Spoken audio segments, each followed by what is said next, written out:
কানামাছি রাজার কাণ্ড। এটি মজার ও শিক্ষামূলক ঠাকুমার ঝুলির গল্প।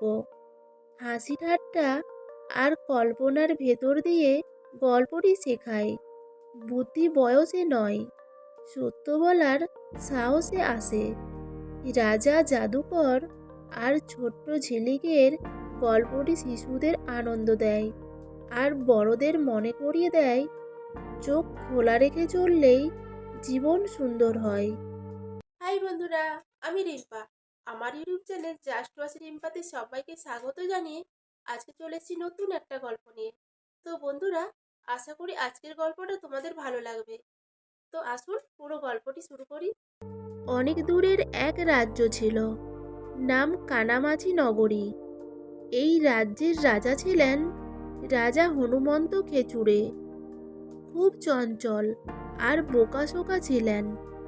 তিনি সারাদিন ঘোড়ায় চড়ে উল্টো পথে চলতেন আর রাজ্যের লোকেদের খেলার নাম করে ভোলাতেন। রাজ্য জুড়ে সবাই বলতো, আমাদের রাজা যেমন পাগল তেমন আদরেরও ভরা। তবে একটা সমস্যা ছিল, রাজা কোনো কিছুতেই স্থির থাকতে পারতেন না। 1 মিনিটে কথা বলতেন রাজ্য রক্ষা নিয়ে, আর 1 মিনিটে পাখির মতো চিচি করে ডাকতেন। দরবারে ছিলেন 4 জন সভাসদ। মোটা দাড়িয়াওয়ালা পণ্ডিত ধুমধাড়াক্কা, লম্বা নাকের মন্ত্রী গুতোচাঁদ, পিচকে গলার গায়েন পেঁচাল চরণ, গোলগাল মুখের সেনাপতি ছেদা খোলা। ওরা 4জনই রাজাকে ভুলভাল কথা বলে নিজ নিজ সুবিধা করত।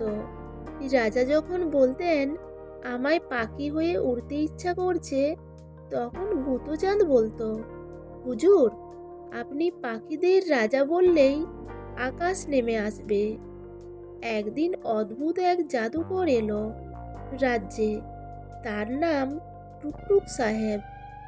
সাথে ছিল এক ছোট্ট ব্যাগ, তার মধ্যে অনেক খেলনা আর এক টুকরো আয়না, যেটা দেখলে ভবিষ্যৎ দেখা যায়। জাদুকর বলল, রাজামশাই, আপনি যদি সত্যিই চান, আমি আপনার ভবিষ্যৎ দেখাতে পারি। রাজা উত্তেজিত, আমার ভবিষ্যৎ? হুররে, দেখাও দেখাও। আয়নাতে রাজা দেখলেন এক অদ্ভুত দৃশ্য। তিনি একটা গাধার পিঠে চড়েছেন, তার পেছনে সারা রাজ্য হাসছে, ঢ্যাঁ ঢ্যাঁ করছে আর টুকটাক গান গাইছে। কানামাছি ভো ভো, রাজা গাধা হো হো। রাজা চমকে উঠলেন, এ কি, আমি গাধা হচ্ছি? টুকটুক জাদুকর বললেন, আপনি যদি ভুল বুঝি রাজা হন, এই ভবিষ্যৎ ঠিক। রাজা সিদ্ধান্ত নিলেন, তিনি বদলাবেন আর রাজ্য জুড়ে চালাবেন বুদ্ধির খেলা। সব প্রজাকে বললেন, এই খেলায় যে জিতবে সে হবে আমার উত্তরসূরি, আমি গাধা হব না। সভাসদরা ভয় পেল, তারা তো ছিল ভণ্ড। তারা ঠিক করলো, রাজাকে ভুল পথে চালাতে হবে, যাতে জাদুকরের কথা ভুলে যান। বুদ্ধির খেলার নাম হলো কানামাছির চ্যালেঞ্জ। খেলার নিয়ম ছিল, সবাই চোখ বেঁধে হাঁটবে। যাকে ধরা হবে সে বলবে রাজ্যের একটা সমস্যা, আর সে সমস্যার সমাধান দিতে হবে সেই মুহূর্তে। সবাই মজা পেল। প্রথমে ধরা পড়ল এক বালক, নাম বুড়ুম। সে বলল, রাজ্যের পানির কুয়ো শুকিয়ে যাচ্ছে। রাজা বললেন, তাহলে কুয়োর নিচে বরফ ফেলো। সবাই হাসিতে লুটোপুটি। এরপর ধরা পড়ল এক বুদ্ধিমতী মেয়ে, নাম ঝিলিক। সে বলল, রাজ্য জুড়ে কেউ সৎ কথা বলে না, সভাসদরাই সবাইকে ভুল পথে চালায়। রাজা থমকে গেল, গান থেমে গেল। তিনি বললেন, তুমি এত ছোট, এত বোঝো কি করে? ঝিলিক উত্তর দিল, বুদ্ধি বয়স দেখে আসে না রাজামশাই, সত্য দেখে আসে চোখে, আর আপনি তো চোখ বেঁধেই খেলা খেলছেন। এই কথায় রাজা যেন এক ধাক্কা খেলেন। তিনি বললেন, আমি এতদিন শুধু খেলা খেলেই রাজ্য চালিয়েছি।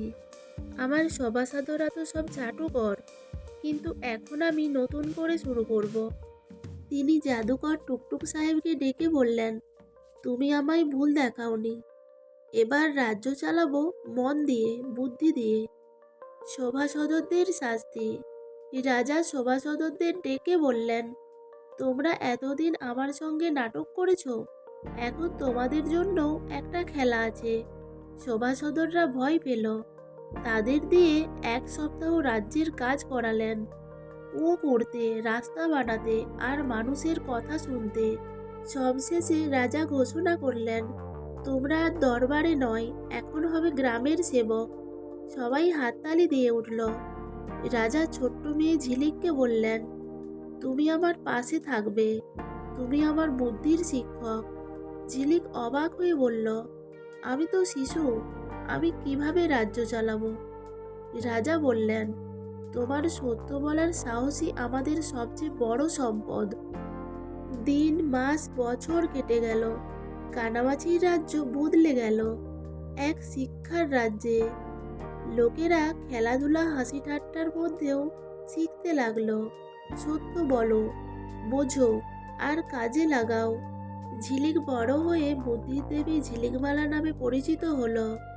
আর রাজা হনুমন্ত নিজের নামে এক গান তৈরি করলেন, আমি ছিলাম গাধার রাজার মতো, ঝিলিক পড়ল রাজ্য আলো। ঠাকুমার শেষ কথা। ঠাকুমা চোখ মেলে বললেন, দেখলি তো, খেলাধুলা ভালো, কিন্তু চোখ বেঁধে চললে জীবন হয়ে যায় ভুল। তাই বুদ্ধির খেলা হোক, মন খোলা করে। নাতি নাতনিরা বলল, ঠাকুমা আবার একটা গল্প দাও। ঠাকুমা মুচকি হেসে বললেন, পরের দিন শোনাবো রাজহাঁসের চশমা আর উল্টো ঘোড়া। বন্ধুরা, গল্পটি কেমন লাগলো? গল্পটি যদি ভালো লেগে থাকে তাহলে একটা লাইক আর একটা কমেন্ট করবেন। আর যদি আমার চ্যানেলে নতুন হয়ে থাকেন তো চ্যানেলটি সাবস্ক্রাইব করে পাশে থাকবেন। গল্পটি শেষ পর্যন্ত শোনার জন্য অসংখ্য ধন্যবাদ।